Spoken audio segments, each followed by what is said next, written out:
Film dimulai dengan dua orang menteri dan seorang DGP mendatangi kediaman seorang mantan pejuang kemerdekaan yang kini telah menjadi petani bernama Vita Gauda. Mereka memohon kepada sang pejuang tersebut untuk mengizinkan cucunya, Airawata, seorang perwira IPS, untuk bertugas. Tanpa banyak pertimbangan, Gauda setuju, namun dengan syarat mereka dilarang membatasi pergerakan Airawata dan diminta membiarkan Airawata melakukan apa yang harus dilakukannya. Sebab Gauda telah mendidiknya menjadi IPS untuk melayani bangsa tanpa pamrih. Kesepakatan pun didapat. Sementara itu di luar, para awak media telah menunggu informasi dari 3 petinggi negeri tersebut. Di sisi lain, seorang reporter bertanya kepada seniornya tentang siapa Airawata serta alasan dibalik keributan saat itu. Sang senior pun menjawab dan kilas balik cerita dimulai dari sini. 6 bulan sebelumnya, Airawata telah bergabung dengan kepolisian Bangalore sebagai ACP. Asisten Komisaris Polisi Airawata memiliki solusi instan untuk semua masalah masyarakat, baik itu tentang bundir petani, taruhan kriket, penjamretan, masalah pedagang kaki lima, serta masalah pengemudi auto dan masih banyak hal lainnya. Airawata membawa perubahan besar ke kota yang dipenuhi kejahatan dan perlahan-lahan membasmi semua aktivitas kriminal di sana. Airawata adalah sosok polisi tangguh yang bergerak di sekitar kota dengan sepeda motor andalannya yang tertempel patung kepala gajah pada bagian depan. Ia mempunyai asisten seorang polisi bernama Bahubali yang ditugaskan untuk membantunya. Siang itu mereka menggerebek markas kawanan preman yang telah mengganggu para mahasiswi Bangalore. Airawata tak segan meletupkan timah panas kepada seseorang yang hendak melarikan diri itu. Kemudian, ia melempar borgol-borgol ke arah mereka sembari mengancam tentang keselamatan jiwa mereka jika nekat melawan atau melarikan diri. Hingga mereka pun secara sukarela memasang borgol di tangan lalu ikut ke police station. Mereka adalah anak buah Pratap Kali, seorang penjahat kawakan di Karnataka. Esok harinya, anak buah Pratap yang lain mendatangi police station bermaksud hendak membebaskan kawanannya, namun rencana mereka digagalkan oleh Airawata. Di hari yang sama, Airawata memergoki anak buah Pratap yang lain sedang memukuli seorang pria. Tindakan main hakim sendiri yang tidak dibenarkan oleh hukum manapun membuat Airawata menghentikannya. Namun, anak buah Pratap berani menunjuknya dan tak segan Airawata menembak tangan laki-laki itu. Melihat hal tersebut, yang lain pun tak berani menentang sang ACP. Airawata melanjutkan perjalanan menghadap komisaris polisi. Sang komisaris menegurnya sebab ia telah memenjarakan anak buah Pratap Kali. Sang komisaris meminta Airawata membebaskan mereka, namun ia menolak sebab sang komisaris tak memberinya perintah tertulis untuk membebaskan anak buah Pratap. Perdebatan sempat terjadi antara keduanya yang saling mempertahankan argumen. Airawata bersikeras ingin mematahkan aturan hierarki yang salah dalam sistem departemen kepolisian selama ini, di mana benar atau salah, keputusan senior harus selalu dijalankan. Padahal hukum dan keadilan sebenarnya bukan seperti itu. Sebuah kebenaran dan keadilan harus benar-benar ditegakkan. Sementara kesalahan sudah sepatutnya mendapat hukuman. Tapi yang terjadi di sini, Departemen Kepolisian telah tunduk oleh perintah penjahat kawakan Pratap Kali. Sehingga benar atau salah, ucapan Prataplah yang didengar dan dijalankan. Meski sang komisaris telah memperingatkan Airawata supaya tak menentang Pratap, namun Airawata justru melakukan yang sebaliknya. Kepada sang komisaris ia berkata bahwa dirinya siap menghadapi Pratap Kali kapanpun dan dimanapun. Sementara itu Pratap Kali yang telah mendengar tentang nyali ACP baru ini berencana mendatangi sang ACP dan hendak merangkulnya dalam upaya kelancaran seluruh kerajaan bisnis yang dimiliki. Akhirnya sore itu Pratap beserta anak buahnya mendatangi tempat gym di mana Airawata berada dengan membawakan karangan bunga serta buah-buahan. Mereka sempat bertegur sapa dan bercakap-cakap. Airawata yang sudah mengetahui taktik licik dan tujuan Pratap Kali menanggapi kedatangan mafia tersebut dengan sikap acuh tak acuh hingga membuat Pratap kesal. Di lain waktu, Pratap bertemu dengan komisaris membicarakan tentang Airawata. Pratap tak menampik power yang dimiliki Airawata dapat menggulingkannya sewaktu-waktu. Sebab itulah ia bersekongkol dengan komisaris untuk menggulingkannya lebih dulu. Suatu hari, seorang gadis bernama Priya dan temannya Chico tengah melakukan penghitungan proyek. Nampaknya mereka adalah golongan arsitek atau insinyur. Pria yang saat itu tak sengaja mengarahkan teropongnya ke arah lapangan kuda, melihat sosok Airawata yang tengah berlari sangat cepat di antara kuda-kuda.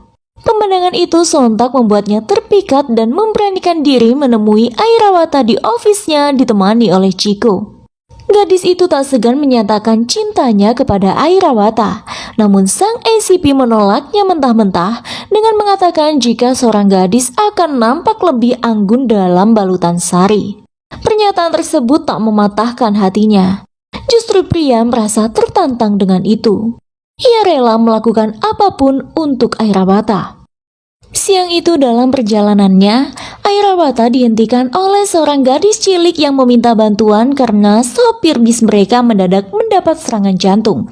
Segera ia lajukan bis sekolah itu dan menyelamatkan nyawa sang sopir serta anak-anak dari kemungkinan terjadi kecelakaan jika bis terus berhenti di tengah jalan tadi. Usai mengalami kejadian itu, Airawata memunculkan aturan baru bagi seluruh sekolah di hadapan para wali murid untuk menambahkan bis sekolah supaya tak ada muatan penumpang berlebih yang dapat memicu terjadinya laka lantas. Selain itu, pemeriksaan kesehatan terhadap para driver harus dilakukan selama 15 hari sekali.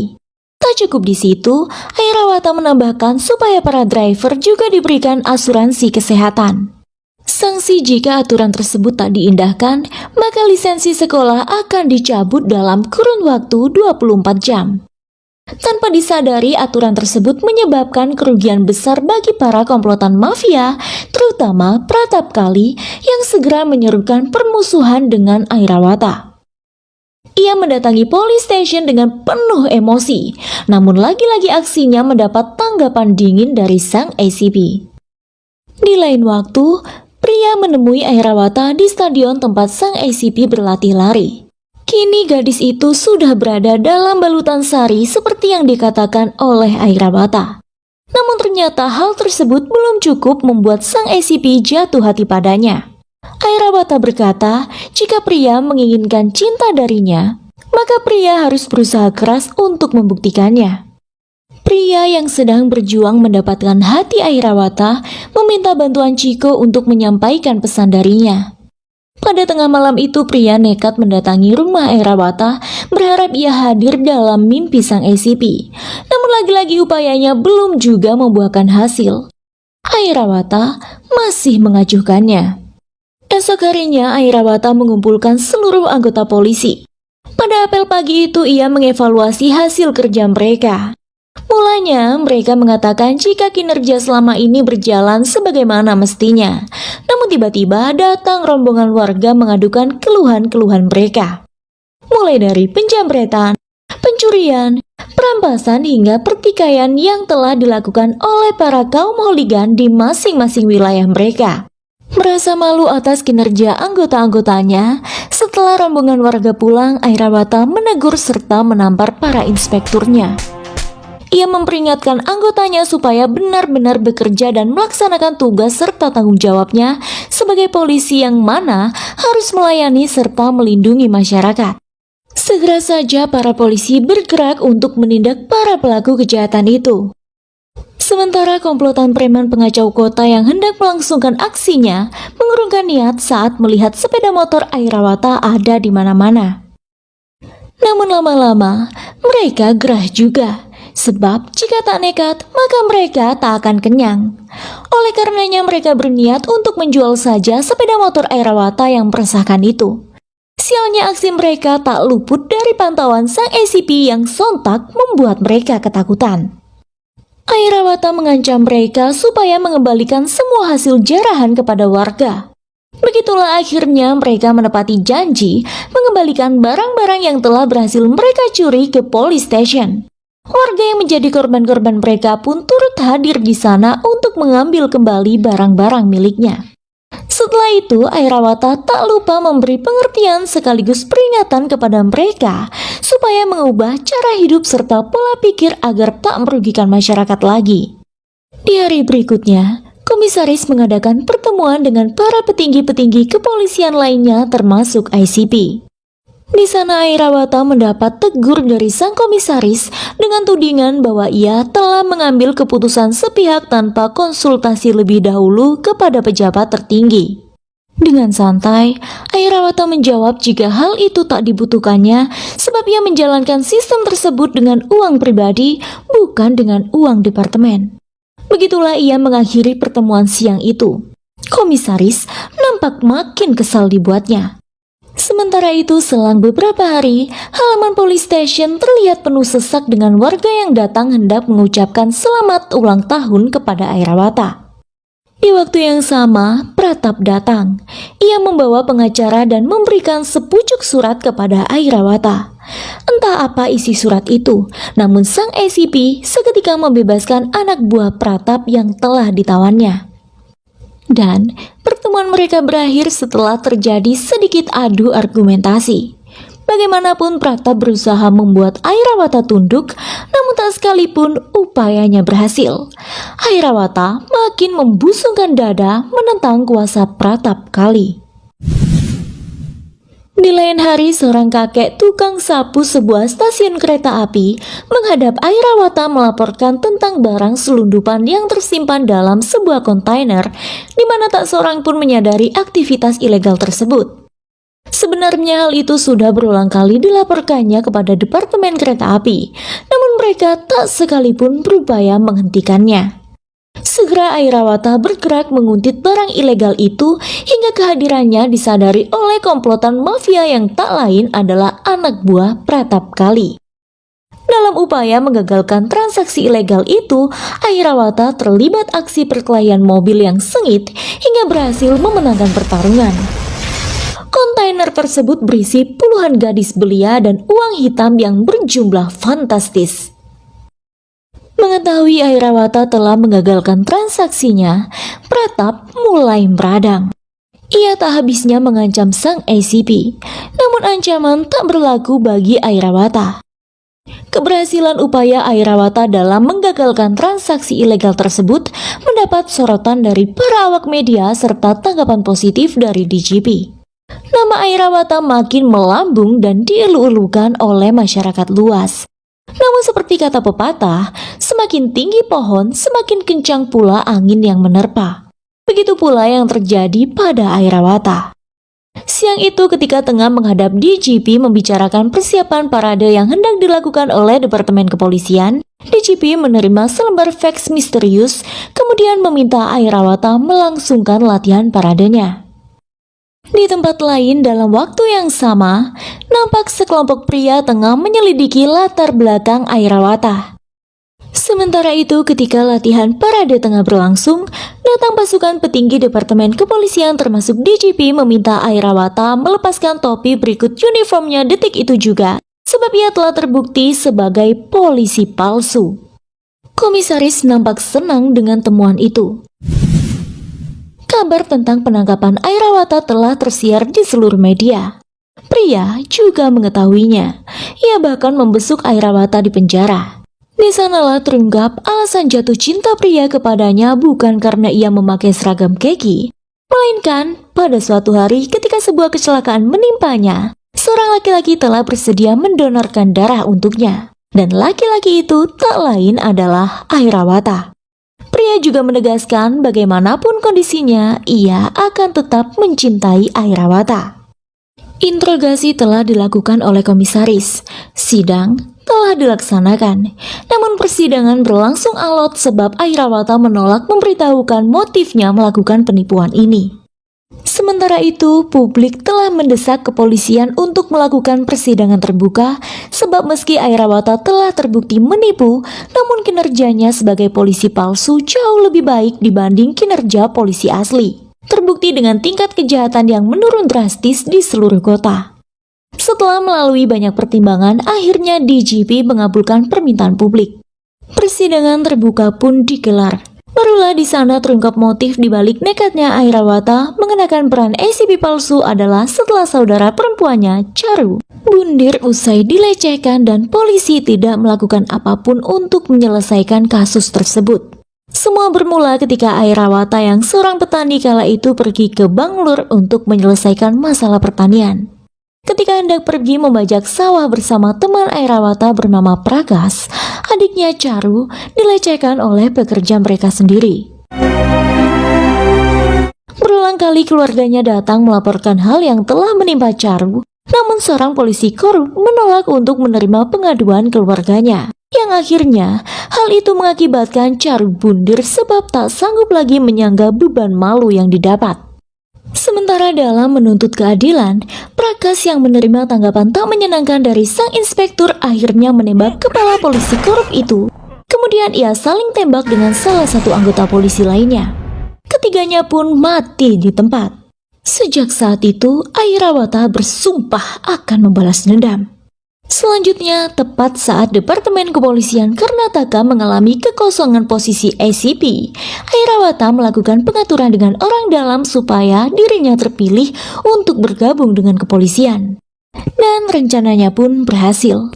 Sayangnya orang dalam bernama Ramappa tersebut telah meninggal 2 bulan yang lalu. Sidang terbuka pun juga berlangsung alot. Perdebatan antara Airawata dan jaksa penuntut berakhir dengan keputusan hakim setelah mendengar opini publik mengenai Airawata. ACP palsu tersebut mendapat dukungan penuh dari masyarakat karena kinerjanya yang jauh lebih baik dibanding petugas polisi sesungguhnya. Hingga akhirnya pengadilan hanya menjatuhinya hukuman 1 bulan penjara dan denda sebesar 1 lakhs. Selama itu pula Pratap dan anak buahnya kembali merajalela mengacak-acak kota. Sementara Airawata yang telah dibebaskan kembali ke kampungnya. Meski begitu, dendam Pratap kali kepada Airawata mengikuti hingga ke desanya. Pratap mengirim anak buahnya untuk mencelakai Airawata sekeluarga, namun gagal.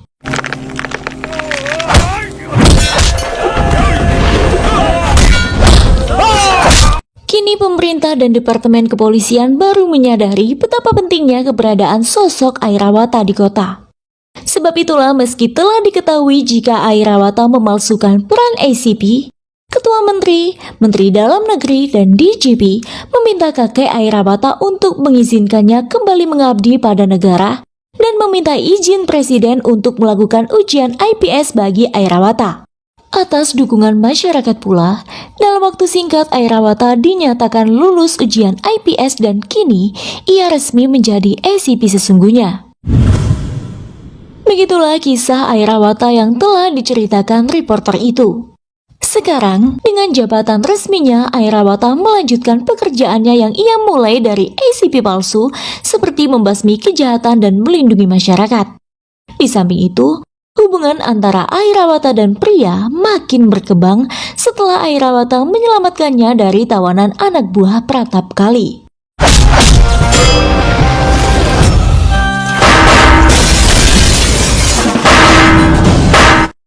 Perlahan Airawata meruntuhkan kerajaan bisnis-bisnis ilegal yang telah didirikan oleh Pratap. Tentu saja hal itu membuat Pratap makin meradang. Kejadian demi kejadian memotivasi penjahat kawakan tersebut untuk melenyapkan kakek nenek sang ACP. Tak berhenti di situ, Pratap juga memporak-porandakan ofis tempat Airawata bekerja serta menculik setiap putri petugas polisi bersama dengan pria. Lewat sebuah video, Pratap menantang Airawata untuk menyelamatkan gadis-gadis itu sebelum dijualnya ke luar negeri. Tak butuh waktu lama bagi sang ACP mendatangi depo kontainer tempat Pratap menawan para gadis. Dalam upaya penyelamatan tersebut, terjadilah pertarungan sengit antara Airawata dan anak buah Pratap Kali.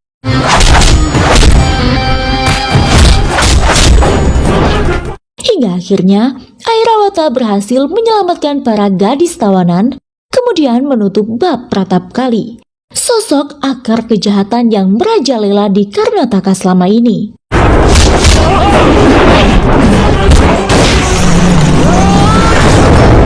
Pada akhirnya, saat upacara penghargaan atas jasa-jasa Airawata selama ini, Sang ACP menyerahkan formulir pengunduran dirinya kepada DJP sembari mengatakan, kelak jika kejahatan meningkat lagi, maka ia siap bergabung kembali dengan kepolisian.